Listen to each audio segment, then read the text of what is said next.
परिस्थिती निर्माण झाली का आणि यातून गँगवॉर पुन्हा उपाडू शकते का? कुठलाही गँगवॉर या ठिकाणी होणार नाही। कुख्यात गुंड्याची हत्या त्यांच्याच साथीदाराने त्या ठिकाणी केलेली आहे आणि कुख्यात गुंड कोणी असो त्याचा बंदोबस्तच या शासनामध्ये केला जातो। त्याच्यामुळे अशा प्रकारचा कुठलाही गँगवॉर करण्याची कोणी हिम्मत करणार नाही।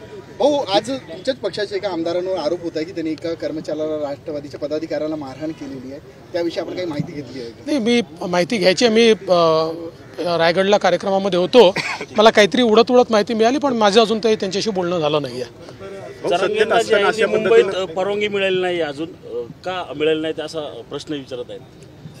प्रोसेस आहे, मिळेल जेव्हा जे काय असेल त्यांनी मागितली आहे की नाही हे मला माहिती नाही, मागितली असेल तर मिळेल। भाऊ, खरं तर सत्ताधारी लक्ष्मण भाऊंचं स्वप्न होतं, आता मोठा वारसा आहे त्यांचा, आपले स्वप्न भाजप पूर्ण करणार आहे। लक्ष्मण भाऊंचे सगळे स्वप्न भाजप पूर्ण करेल आणि आता आमची महायुती आहे, महायुतीचा एक धर्म आहे, तो धर्म निभावण्याचं काम आम्ही करणार आहोत।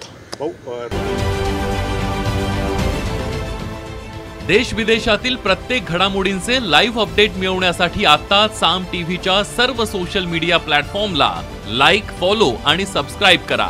तसंच सर्व नोटिफिकेशनसाठी बेल आयकॉन प्रेस करायला विसरू नका।